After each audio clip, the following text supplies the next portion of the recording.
Hello અને નમસ્કાર મિત્રો, કેમ છો બધા? મજામાં ને? મિત્રો, હું અનુપ મહેતા ફરી એકવાર સ્વાગત કરું છું તમારું તમારી પોતાની ચેનલ પર. મિત્રો, આપણા લોકોની ઘણીવાર ઉંમર વધવાની સાથે શરીરમાં કેટલાક ફેરફારો જોવા મળે છે અને તેમાંનો જ એક ફેરફાર એટલે વેરિકોઝ વેઇન. જી હા મિત્રો, આજના આ વિડીયોમાં આપણે લોકો વેરિકોઝ વેઇન શું છે તેની સાથે સાથે શા માટે આવી સમસ્યા છે તે ઉદ્ભવે છે, આ ઉપરાંત આવી સમસ્યા ઉદ્ભવવાના કારણો કયા છે, તેના લક્ષણો કયા છે અને તેની સાથે સાથે કેવી પરિસ્થિતિ હોય તો તેને ઘરગથ્થુ ઉપચારની મદદથી જ આપણે સરળતાથી દૂર કરી શકીએ અને કયા આયુર્વેદિક ઉપાયો છે કે જેને કરવાથી વેરિકોઝ વેઇનની સમસ્યાથી ખૂબ જ સરળતાથી છુટકારો મેળવી શકાય છે અને તેની સાથે સાથે કયા એવા યોગ છે કે જેને કરવાથી પણ આ સમસ્યામાંથી ખૂબ જ સરળતાથી આપણને રાહત મળે છે, તે અંગેની સંપૂર્ણ ચર્ચા આજના આ વિડીયોમાં આપણે કરવાના છીએ. તો ચાલો જરા પણ વાર ન લગાડતા સીધો જ શરૂ કરી દઈએ આજનો વિડીયો. મિત્રો, સૌથી પહેલાં તો શરૂઆત કરીએ એ પહેલાં તમને જણાવી દઉં કે વેરિકોઝ વેઇન એટલે શું. તો મિત્રો, વેરિકોઝ વેઇન એ ખરેખરમાં તો એક અંગ્રેજી શબ્દ છે કે જેને આપણે ગુજરાતીમાં સમજવાનો પ્રયત્ન કરીએ ને તો વેરિકોઝ વેઇનનો શુદ્ધ મતલબ એવો થશે કે ફૂલેલી નસો અથવા તો નસોનું ફૂલી જવું અથવા તો નસો પહોળી થઈ જવી અથવા તો વાકી ચૂકી થઈ ગયેલી નસો. મિત્રો, આ એક એવી પરિસ્થિતિ છે કે જેમાં પગમાંથી હૃદય તરફ લોહી લઈ આવતી નસો છે તેમાં તકલીફ ઉત્પન્ન થાય છે. એનો મતલબ કે આ નસો જે હૃદય તરફ લોહી લઈ આવે છે તે નસો ધીમે ધીમે નબળી પડવા લાગે છે.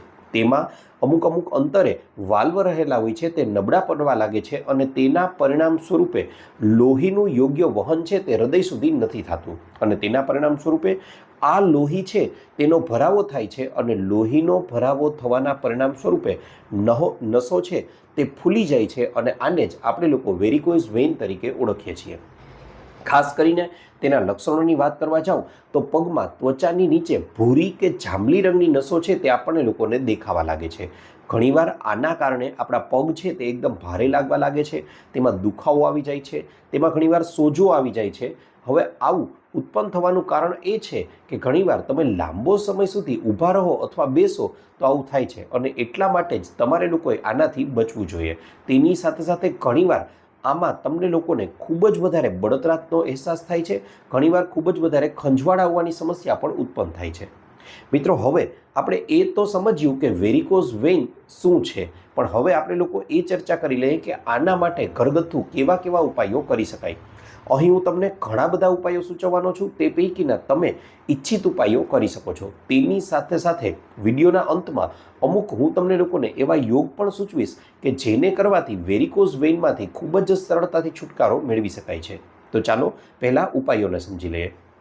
મિત્રો, સૌથી પહેલાં તો આપણે લોકોએ આપણું વજન છે તેને નિયંત્રણમાં રાખવું ખૂબ જ વધારે વધી જાય છે, કારણ કે બધા લોકોને ખ્યાલ છે એ પ્રમાણે કે આપણા લોકોનું વજન જેમ જેમ વધે છે તેમ આપણા પગ ઉપર ભારણ પણ વધે છે અને તેના પરિણામ સ્વરૂપે પણ આ પ્રકારની સમસ્યા ઉદ્ભવવી ખૂબ જ સામાન્ય બની જાય છે.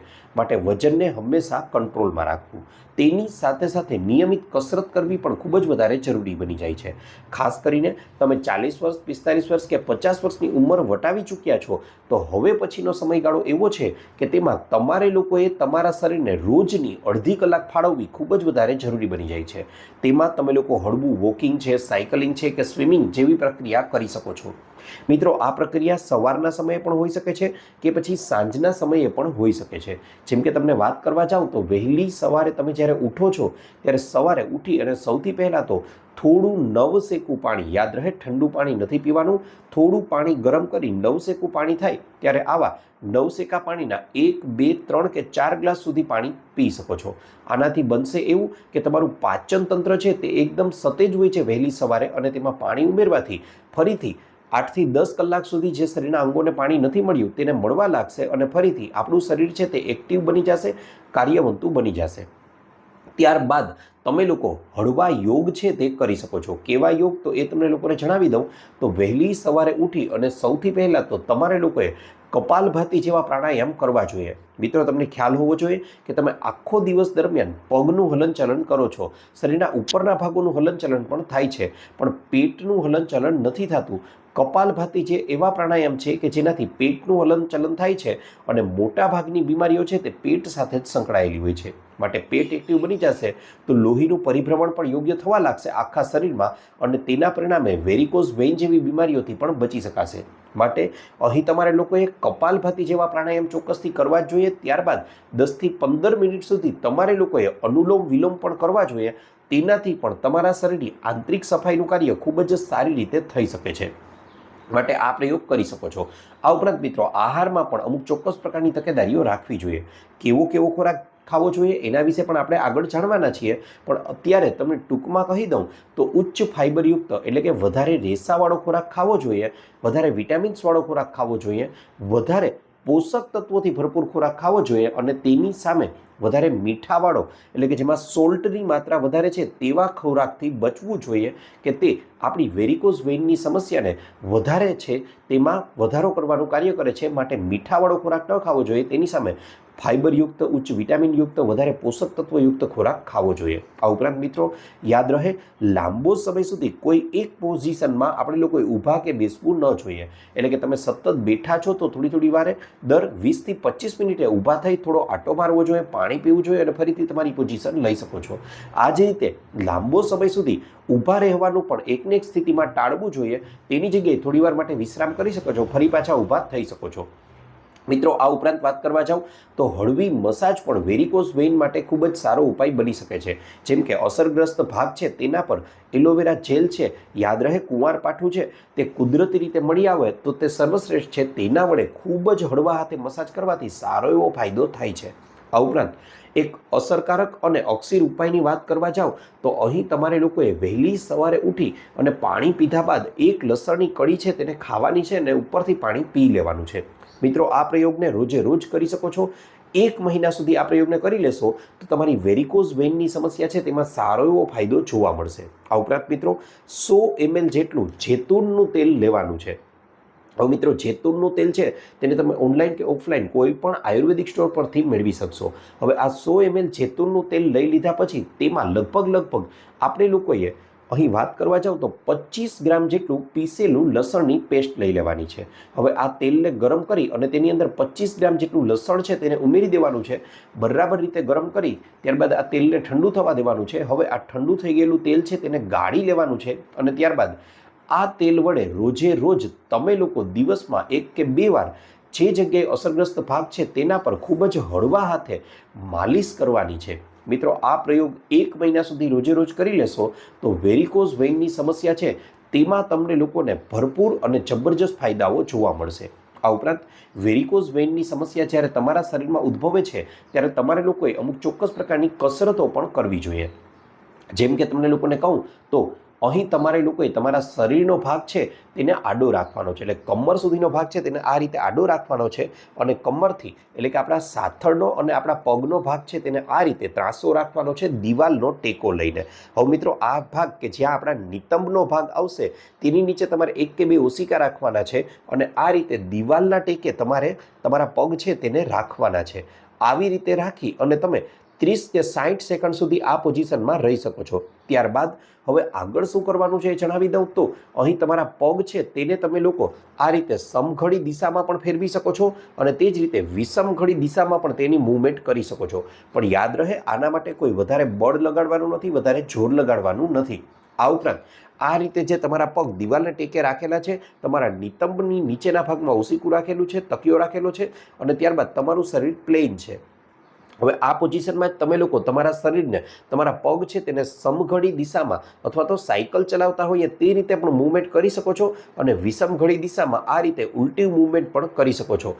આનાથી પણ તમારા લોકોની જે વેરિકોઝ વેઇનની સમસ્યા છે તેમાં તમને લોકોને ખૂબ જ સારો એવો ફાયદો જોવા મળશે. આવી કસરતો તમે લોકો ખૂબ જ હળવા અંદાજમાં કરી શકો છો. આ કસરત કરવી જરા પણ ફરજિયાત નથી. જો તમારું શરીર સાથ આપતું હોય તો આ પ્રકારની કસરતો કરવી જોઈએ અથવા તો એક્સ્ટ્રીમ લેવલની વેરિકોઝ વેઇનની પરિસ્થિતિમાં ચોક્કસથી ડૉક્ટરની સલાહ પણ લેવી જોઈએ. તેની સાથે સાથે વેરિકોઝ વેઇનની શરૂઆતની સ્થિતિ છે તો તેમાં તમે લોકો અહીં દર્શાવેલા ઉપાયો કરી શકો છો. સાથે સાથે કેવો ખોરાક ખાવો જોઈએ તે અંગેની સમજૂતી પણ હવે હું તમને આપી દઉં. મિત્રો હવે આપણે લોકો જાણી લઈએ કે કેવો ખોરાક છે તે વેરિકોઝ વેઇનની સમસ્યામાં ખાવો જોઈએ. તો મેં તમને જણાવ્યું હતું એ પ્રમાણે સૌથી પહેલાં તો ફાઇબરયુક્ત, એન્ટીઓક્સિડન્ટ અને વિટામિન્સથી ભરપૂર ખોરાક હોવો જોઈએ. ખાસ કરીને વાત કરવા જાઉં તો ઉચ્ચ ફાઇબરયુક્ત ખોરાક કે જેમાં આખા અનાજ છે, ફળો છે, શાકભાજી છે, કઠોળ છે, અળસીના બી છે અને ચિયા સીડ્સ છે, આવા સીડ્સનું સેવન પણ તમે કરી શકો છો. મિત્રો વિટામિન સીથી ભરપૂર ખોરાક, વિટામિન સીથી ભરપૂર ખોરાક એટલે તરત જ આપણને ખ્યાલ આવે કે અહીં હું વાત કરી રહ્યો છું સાઇટ્રસ ફળો એટલે કે ખાટા ફળોની, કે જેમાં લીંબુ છે, નારંગી છે, ટમેટા છે, સ્ટ્રોબેરી છે, તેની સાથે સાથે શિમલા મરચાં છે, આનું સેવન તમે લોકો કરી શકો છો. પાંદડાવાળા શાકભાજીમાં તમે લોકો ખાસ કરીને પાલક છે, બ્રોકોલી છે, તેનું સેવન કરી શકો છો, કારણ કે તેમાં બાયોફ્લેવેનોઇડ્સ હોય છે કે જે લોહીના પ્રવાહનું વહન છે તેને વધારવામાં ખૂબ જ વધારે ફાયદો કરે છે. આ ઉપરાંત ઓમેગા-3 ફેટી એસિડયુક્ત ખોરાકનું સેવન પણ કરવું જોઈએ કે જેમાં અખરોટ છે, અળસી છે કે જે બળતરા ઘટાડવામાં ખૂબ જ મહત્વનો ભાગ ભજવે છે. આ ઉપરાંત લોહ તત્વયુક્ત એટલે કે આયરનયુક્ત ખોરાક લેવો જોઈએ કે જેમાં બીટ છે, દ્રાક્ષ છે, જામફળ, સફરજન કે જે હિમોગ્લોબિનની ઉણપના કારણે નસ ચડી જવાની સમસ્યાઓ ઉત્પન્ન થતી હોય તેને દૂર કરવામાં ખૂબ જ વધારે મહત્વનો ભાગ ભજવે છે.